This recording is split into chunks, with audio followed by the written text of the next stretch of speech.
সুখী পাখি ইউটিউব চ্যানেলে সবাইকে সালাম রইল। প্রিয় ভিউয়ার্স, আজকে আমি নিয়ে চলে এসেছি নতুন পাখাল ভাইদের জন্য আজকে একটি লাভবার্ড পাখির ভিডিও। আজকে আপনারা জানবেন কিভাবে লাভবার্ড পাখির বয়স নির্ধারণ করতে হয়। লাভবার্ড পাখির বাচ্চা ও বয়স্ক পাখি চেনার উপায় সহজেই আমি আজকে এই ভিডিওতে বলে দিব। লাভবার্ড পাখি সাধারণত আকারে ছোট হওয়ার কারণে বাচ্চা ও মেল ফিমেল বা বয়স্ক পাখির সাথে বাচ্চা কোনোভাবেই তুলনা করা যায় না, কারণ নতুন পাখাল ভাইয়েরা যারা আছেন তারা তার বয়স চিনতে একটু কঠিন হয়ে পড়ে। আজকের ভিডিওতে আপনারা দেখবেন ও শিখবেন কিভাবে সহজে চেনা যায় এই লাভবার্ড পাখির বয়স নির্ধারণ করতে পারবেন আজকের ভিডিওটি যদি আপনি পুরোপুরি স্কিপ না করে দেখেন। প্রথমেই আমি সহজভাবে বলে নিতে চাই, লাভবার্ড পাখির গাড়ের রং দেখে, গাড়ের যদি পালকের রং বা পশমের রং কোনোভাবেই দেখেন স্পষ্ট না হয় তাহলে ভাববেন আপনি এই লাভবার্ড পাখিটি সাধারণত বয়স্ক নয় এবং বাচ্চা। আর আপনি স্ক্রিনের উপরে যে পাখিগুলো দেখছেন সেগুলো পুরোপুরি প্রাপ্তবয়স্ক একটি পাখি, পুরোপুরি অ্যাডাল্ট। তাই আপনাদের লক্ষ্য করে রাখতে হবে, আপনি যেই লাভবার্ড পাখিটি কিনতে চান তার মাথার বা গাড়ের পশমগুলোর গাঢ় যদি রং হয় তাহলে ভাববেন আপনি এটি পুরোপুরি অ্যাডাল্ট, আর যদি একটু হলেও হালকা হয় তাহলে ভাববেন এটি বাচ্চা পাখি। আর তাহলে আপনারা বুঝতে পারবেন এইগুলো কোনটা বাচ্চা কোনটা প্রাপ্তবয়স্ক। পাখিগুলো বিভিন্ন রকমের হতে পারে, বিভিন্ন জাতের হতে পারে, বিভিন্ন রঙের হতে পারে, তাতে কোনো সমস্যা নেই। আপনি শুধু এই বিষয়গুলোর দিকে লক্ষ্য রাখবেন তাহলেই হবে। পাখির যদি রং কোনোভাবেই হালকা হয় তাহলে ভাববেন এটি বাচ্চা, কোনোভাবে যদি দেখেন আপনার পাখির রংটি গাঢ় তাহলে ভাববেন এটি বয়স্ক পাখি। আর এগুলো ছাড়াও আপনি যেভাবে বুঝতে পারবেন আপনার পাখিটি বয়স কিভাবে চিহ্নিত করতে পারবেন তা হচ্ছে, আপনি যদি আপনার পাখির ঠোঁটের দিকে তাকান তাহলেও আপনি আপনার পাখির বয়স চিনতে পারবেন।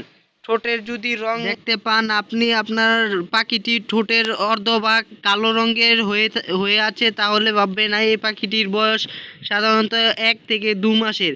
আর যদি দেখেন একটু হলেও কালো স্পট রয়েছে তাহলে ভাববেন 2 থেকে 4 মাসের। আর যদি দেখেন আপনি পুরোপুরি একটি ভালো আকারের সাদা বা লাল বা হলুদ বা অন্যান্য বিভিন্ন জাতের বিভিন্ন কালার হয়ে থাকতে পারে, যে কোনো একটি সাধারণত স্থায়ী রং থাকবে যার মাধ্যমে মধ্যে কোনো রকমের স্পট থাকবে না, যেমন কালো মালো কোনো স্পট থাকবে না। এছাড়াও আপনি যেগুলো বিষয়গুলোর উপর লক্ষ্য করতে পারেন লাভবার্ড পাখি চেনার বা বয়স নির্ধারণ করতে চাইলে আপনি সাধারণত আপনার লাভবার্ড পাখির পায়ের আঙ্গুল দেখেও আপনি চিনতে পারবেন আপনার লাভবার্ড পাখির বয়স কত হয়েছে। আপনি চাইলে আপনার পাখিরকে হাতে নিয়ে আঙ্গুলের বা নখের দিকে তাকালে যদি আপনি দেখতে পান আপনার পাখির পাগুলো খুব ভালো মসৃণ এবং কোনো কালো বর্ণ নেই তাহলে ভাববেন এটি পুরোপুরি অ্যাডাল্ট। আর যদি দেখেন কোনো কালো বর্ণ আছে তাহলে ভাববেন এটি অ্যাডাল্ট নয়, বাচ্চা পাখি। তাই আপনাদের বলবো লাভবার্ড পাখি আপনারা চিনতে চাইলে পা দেখেও আপনারা লাভবার্ড পাখির বয়স নির্ধারণ করতে পারবেন। তাছাড়াও আপনাদের আরেকটি বিষয় নিয়ে আমি বলতে চাই, তা হচ্ছে লাভবার্ড পাখির সাধারণত চোখের আইরিং বা রিং দেখেও চিনতে পারবেন। চোখের বাইরের যে রিংটা তার কথা বলছি না, চোখের ভিতরে যেই রিংটা কালো স্পট থাকে তার ভিতরে যে সাদা স্পটটি থাকে তার কথা বলছি। পাখিটি যদি খুব বেশি ছোট হয় তাহলে পুরো চোখটাই থাকবে কালো বর্ণের। আর যদি আস্তে আস্তে সেমি অ্যাডাল্ট বা অ্যাডাল্ট হতে থাকে তাহলে আস্তে আস্তে দেখতে থাকবেন আপনারা কিছুদিনের ভিতরে 2 মাস বা 4 মাসের ভিতরে দেখবেন সাদা বর্ণ নির্ধারণ করেছে।